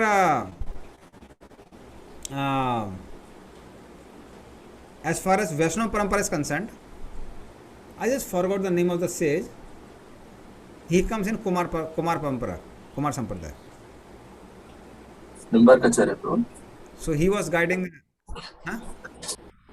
Nimbarkacharya. One who went with him. No. Was the one who went with them in even in the forest exile for 14 years. He was guiding them through the whole place. I just forgot the name. So he was the one who was giving them Vaishnava Siddhanta. So like that, so they are different. I don't know whether it's from like Kumar Sampradaya. I am not sure, because these Sampradaya they manifest more in the Kali Yuga. So that time it was Dwapara Yuga ended. So may not be exactly, but he was the one who was guiding him in Vaishnava Sampradaya or Vaishnava principles. So like different people are there. Okay. Thank you. Amrish Pranti. Yeah, Prabhuji, I have one question. Like we are speaking about Jati Dharma and Kul Dharma. Like what is difference between Jati and Kul? Okay. Jati Dharma is a dharma of your Varna. So Brahmana, Kshatriya, Vaishya, Sudra, they have their own dharma which is given in the scriptures, which are called basically Varnashram principles. So they are counted as Jati Dharma. But within the Jati, each of the Jati, there are Kul Dharmas which are in a particular lineage. So they are called Kul Dharmas. Okay. Okay. Okay. Anupam Mukundu. Prabhuji, Hare Krishna. Prabhuji, earlier topic, one question, Prabhuji. So one is what is the difference between Pancharatrika Vidhi and Bhagavata Vidhi, Prabhu? And another one is so adding to Paramananda Prabhu question. So here means last this is supreme knowledge is last. So again Krishna came and he preached Bhagavad Gita. Then if you take Prabhuji, the other side, if you say Brahma Madhva Gaudiya Sampradayas, so their paramparas are continuing or there also it is break. If those parampara is there, so here again why Krishna need to come and tell this? So this is the question. Okay. So first question regarding Pancharatri Bhagavad Vidhi, Vidhi of hearing and chanting. It's easier and fully like accessible for all the people at all the time. Like you may be even in the washroom, you can chant and hear there. And our devotees generally do that, while you are going to washroom, they put some lecture, some kirtan, something they put. So Bhagavad Vidhi can be performed even there. But Pancharatri Vidhi is centered around deity worship. For example, the temples within ISKCON, they are created for the purpose of deity worship.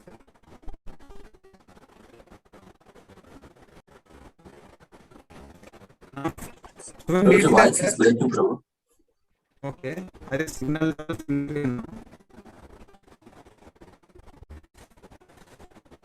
Okay, now it must be okay. Now signal is good. Are you good? Now voice is okay? No, Prabhu. No, Prabhu. No clarity. Okay. So in ISKCON temple, if we see ISKCON temples in general, Prabhu, try switching off your video for a while. okay, video is on. For me, all of you are, your video is on.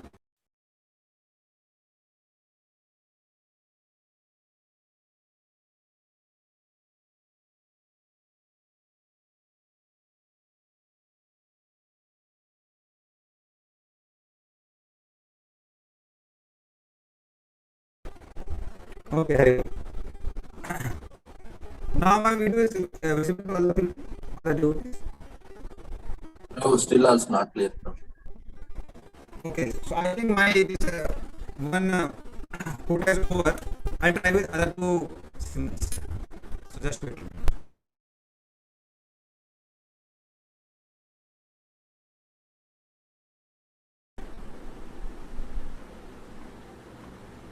Okay. Now my video and audio must be visible now, right? Yes, Prabhuji. Okay. Fine. So we were talking about Pancharatri Vidhi, yes. So Pancharatri Vidhi in ISKCON temples, because deity is the center, what happens? We have so many festivals, we have samskaras, we have services, we have fund collection. So services are expanded through Pancharatri Vidhi when deity is at the center. And if you remember in one of the classes, I told how Grastas, by keeping deity at the center, they can make all their activities into Krishna consciousness, Krishna conscious activities. During the Nectar of Instruction class I told. So that is also how activities, ordinary activities can be turned into Krishna conscious activities by keeping deities as center. So all these things are called, they come in the category of Pancharatki Vidhi. So that's the first understanding. So Bhagavad Vidhi generally means Sravanam Kirtanam, and Pancharatki Vidhi means things centered around deity. Now coming to second question about parampara.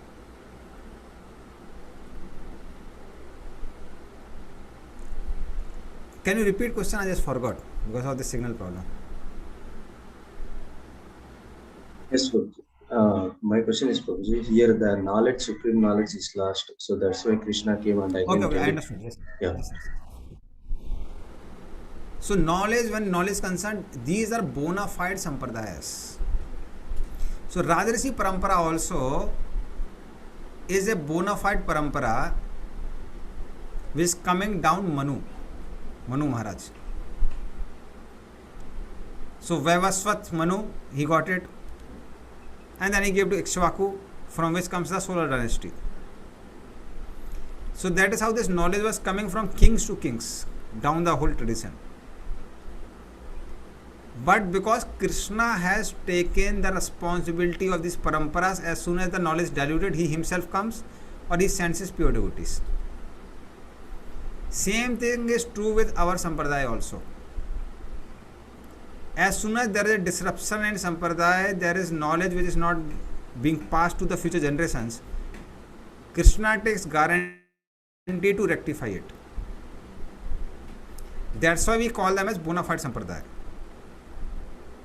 There may be other sampradaya where knowledge may be going on, but if they are not connected to this four sampradaya, Krishna doesn't take guarantee of the knowledge which is passed is right or wrong.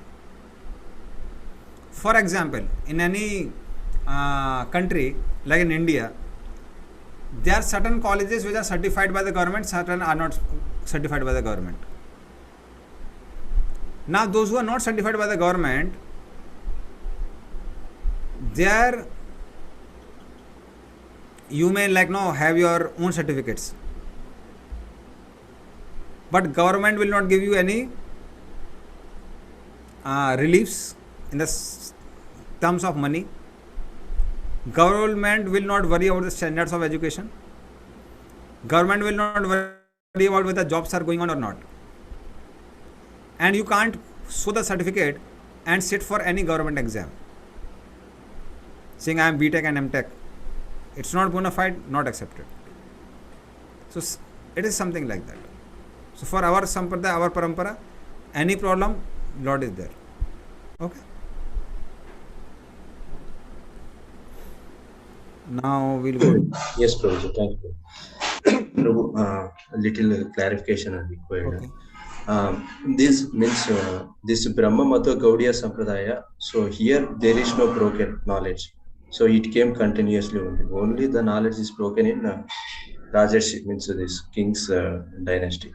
That's what my Prabhu. It was broken at that time and Krishna rectified it. And anyway, there is no Rajarshi parampara now. If you see in Bhagavatam, the last people who are supposed to continue the Suryavans and Chandravans, they are doing tapasya along with Vyasdev in Kalapgram, Badrikashram. So they will continue the Rajarshi parampara again after Kali Yuga, again Satya Yuga comes. So in Kali Yuga only Vaishnava Sampradayas are the bona fide ones. They are going on. Okay. Yes, Prabhu. Thank you. Prabhuji, we are seeing Madhva Sampradaya and the Sri Sampradaya in South especially, Prabhu. Where can we see this so Rudra Sampradaya and Kumara Sampradaya? So, North India. North India, sir. North India, they are very prominent. Not just they exist. They are pretty prominent. Gujarat, Rajasthan, UP, they are pretty prominent. So how to recognize them, Prabhu? These people belongs to Kumar Sampradaya, this belongs to Rudra Sampradaya. Like, for us, like Gaudiya Vaishnavas. Tilak. So, by their tilak, by their philosophy, we understand them. If possible, can you post it from in the chat in the group, Prabhu?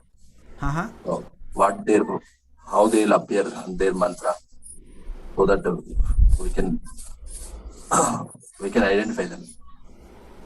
You see, tilak are there, you identify tilak.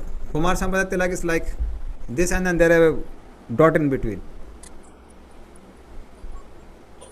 Rudra Sampradaya. Rudra Sampradaya, I don't remember. But this Vishnu Swami Sampradaya is pretty popular.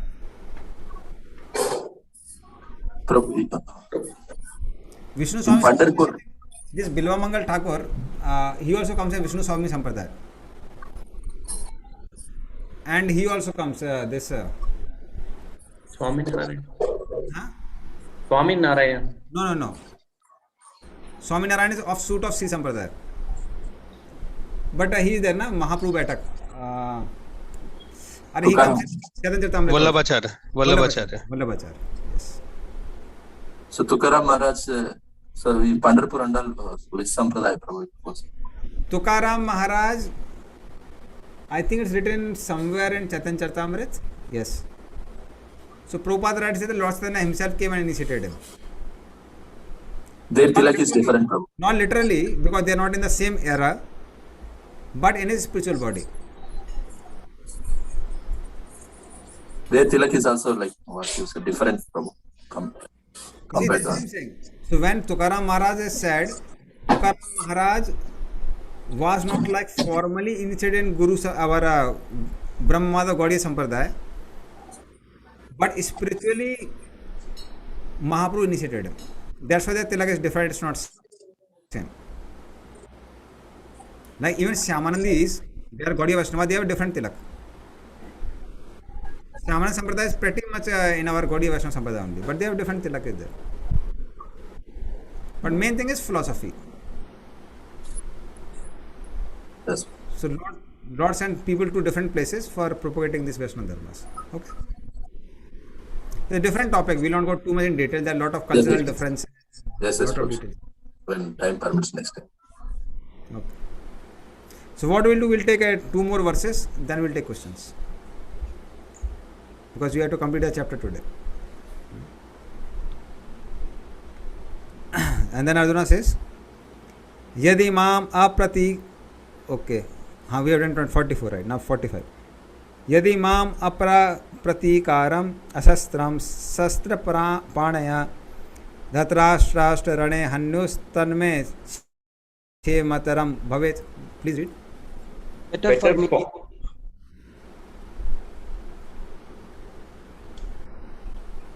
Better for me if the sons of the Dhritarashtra, weapons in hand, were to kill me unarmed and unresisting on the battlefield. Yeah, so he says, I don't want to kill them, they may kill me. And he had already he has not just spoken, he has done that. Because already conch shells were blown, anybody could attack any time. If you don't fight, they can kill you. So he literally meant it. And then 46. Sanjay Vacha Evam Uktva Arjuna Sankhe Ratho Paste Upavisat Visajasa Saram Chapam Soke Samvigna Manasa. Please read.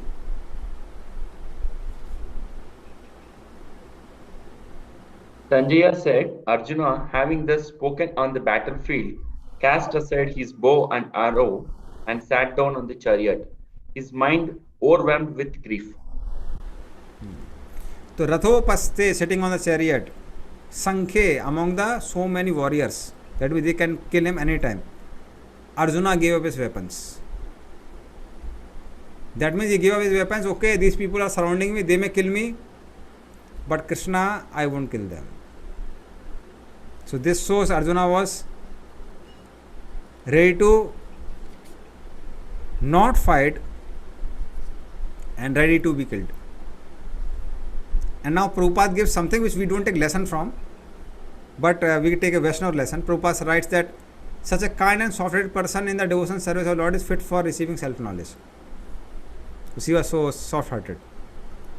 At the same time, when we take Arjuna as a conditioned soul, we will find Krishna chastises Arjuna for doing this activity of not fighting. Now I can take questions. We have 2 minutes. Somebody have a question, they ask.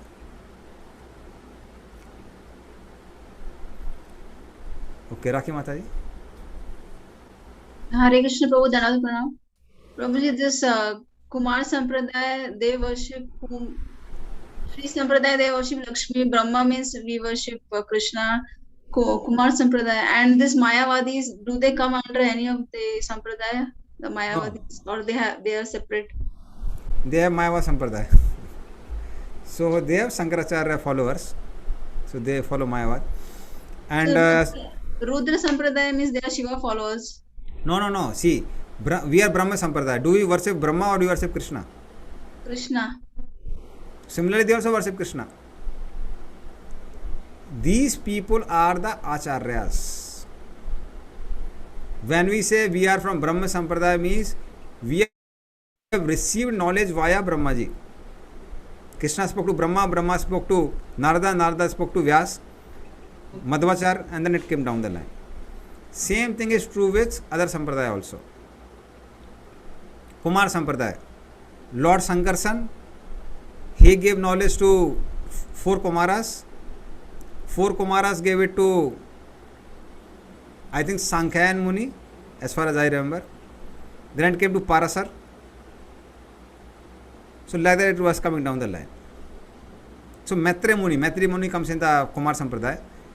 And now also there are a lot of Kumar Sampradaya people in Uttar Pradesh, you will find, UP, Rajasthan, Gujarat, all these places. They chant this mantra, Radhe Krishna, Krishna Krishna, Radhe Radhe, Radhe Sam, Radhe Sam, Sam Sam, Radhe Radhe. Like you will find in Barsana, if you go, he is there. I just forgotten his name. Ramesh Baba. So they chant this mantra. So he has a big cow shed with around 70,000-80,000 cows are there.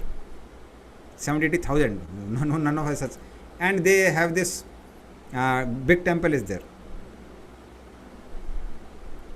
in the Barsana hill. So they have a lot of followers. Every day they have this yatra, Vrindavan yatra. Thousands of people come there. So Ramesh Baba's Vrindavan yatra, I think it may be even bigger than the ISKCON yatra. Vrindavan yatra. Parikrama, sorry, not yatra, Parikrama. Vrindavan Parikrama. So they are there. Okay. Okay, and Prabhu, so many people are there who are followers of Lord Shiva. So then they come under which? They are demigod worshippers. They are not. They don't come under any sampradayas. See, our sampradaya is Vaishnava sampradaya. Vaishnava means those who are worshippers of Vishnu. So when we talk of 4 paramparas, these are 4 paramparas which are Vaishnava sampradaya, means they are followers of Vishnu or worshippers of Vishnu. They are not worshippers of demigods. Okay? Okay, Prabhu. Thank you. Okay. Anupam Mukund, Prabhu? Prabhuji. Yes, Prabhuji. Related to this Sampradaya only, Prabhuji. So I heard from some senior devotees, Prabhuji. So this Radha Krishna worship or the glories of Radha Krishna are revealed by only Madhavendra Puri. So before that, this Radha Krishna worship or glories is not told. So, and at the same time, my question is, so in other Sampradayas also, so Radha Krishna worship, it is coming, Prabhu, or in between any acharyas they mentioned. So this is one question. No. See, Radha Krishna worship has been coming since long time. It's not that Madhavendra Puri gave Radha Krishna worship. Madhavendra Puri gave this Madhurya Rasa, Madhurya Bhav. So he is considered the root of Madhurya Bhav and very intimate Madhurya Bhav, not just Madhurya Bhav. Even Madhurya Bhav is there in Kumar Sampradaya. Because Madhavendra Puri is the tree under which Radha Krishna would perform such pastimes which he couldn't do in front of anyone. So there were pastimes where Sakhis were involved. There are pastimes where Sakhis were not involved, only Manjaris, small girls, they were involved. So Rupa Manjari, Kumar Manjari, Lavang Manjari, our Acharyas, Rup Goswami, Sanatan Goswami, all these people. So they had this knowledge. But there are some pastimes that are so intimate that even Manjaris are not allowed. So they were performed under a tree, which is Madhavendra Puri. So the Madhavendra Puri knows the most secret pastimes of Radha and Krishna, and that's why he celebrated. It's not just Radha Krishna worship. Radha Krishna worship is pretty prominent in Uttar Pradesh since a very long time.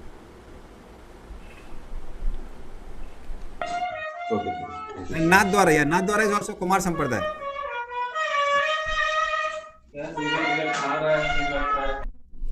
No, sorry, not, yeah, Kumar Sampradaya.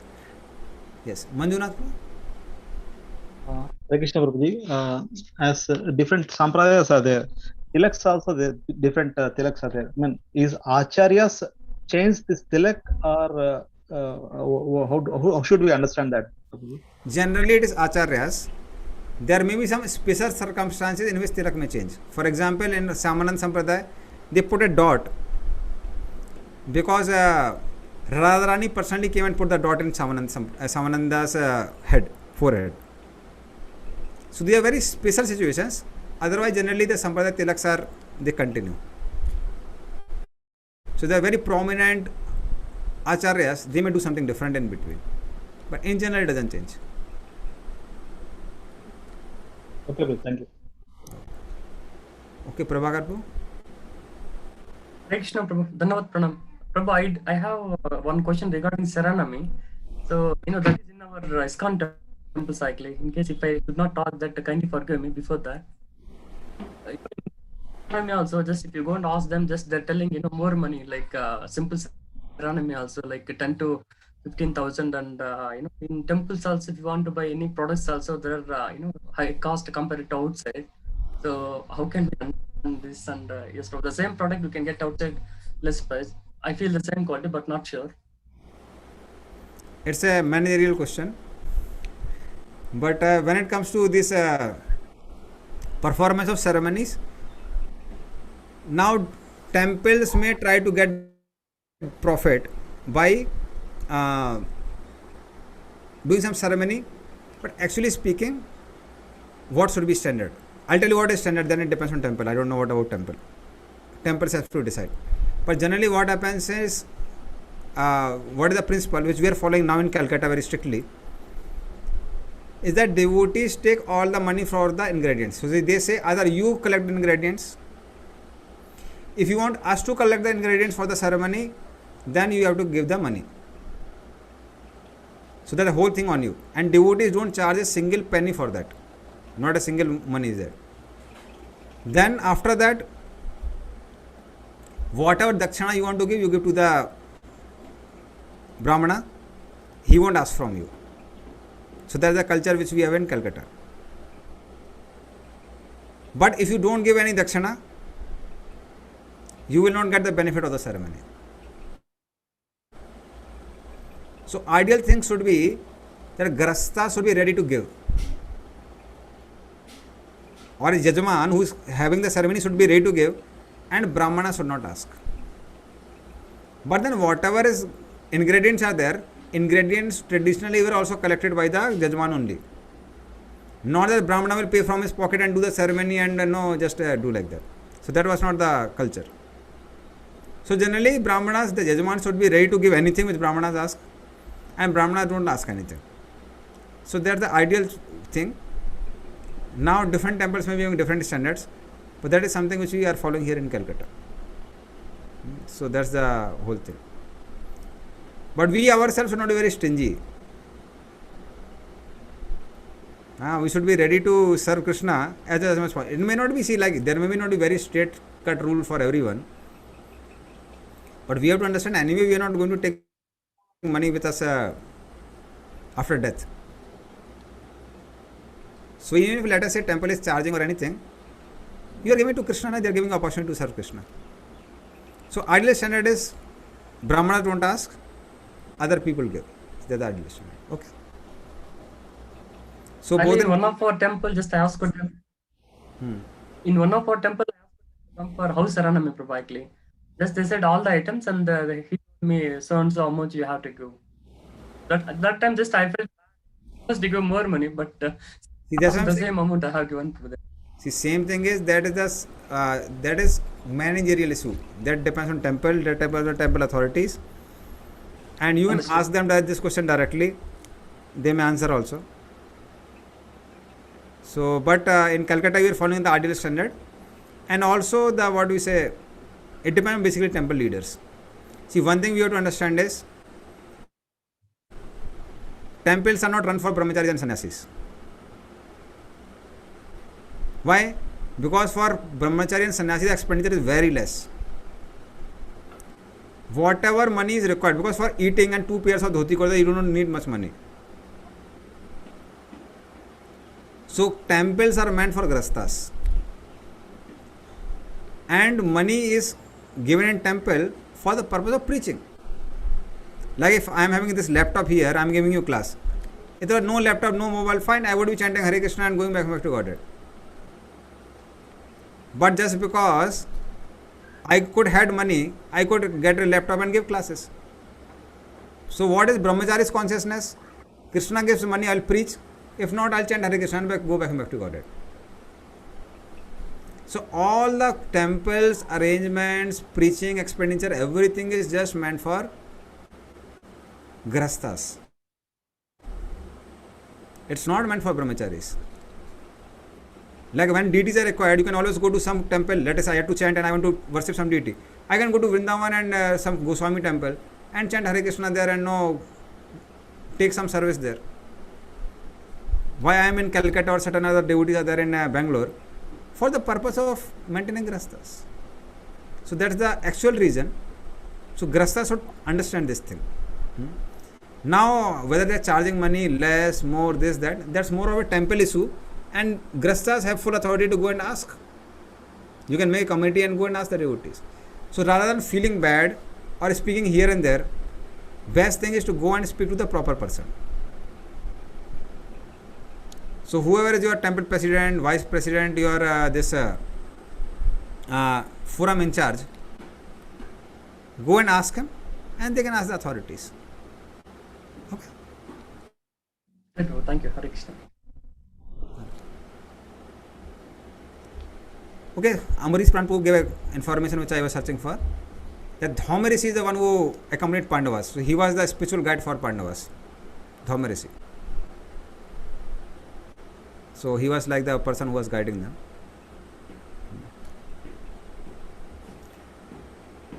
Okay. So we have a lot of other sampradaya also. Fine. So it's already we are over time. So we'll end here. And you also must be having a lot of services for Janmashtami. So we'll end here. Srimad Bhagavad Gita ki, Shilpopad ki, Nitai Gaur Premanande.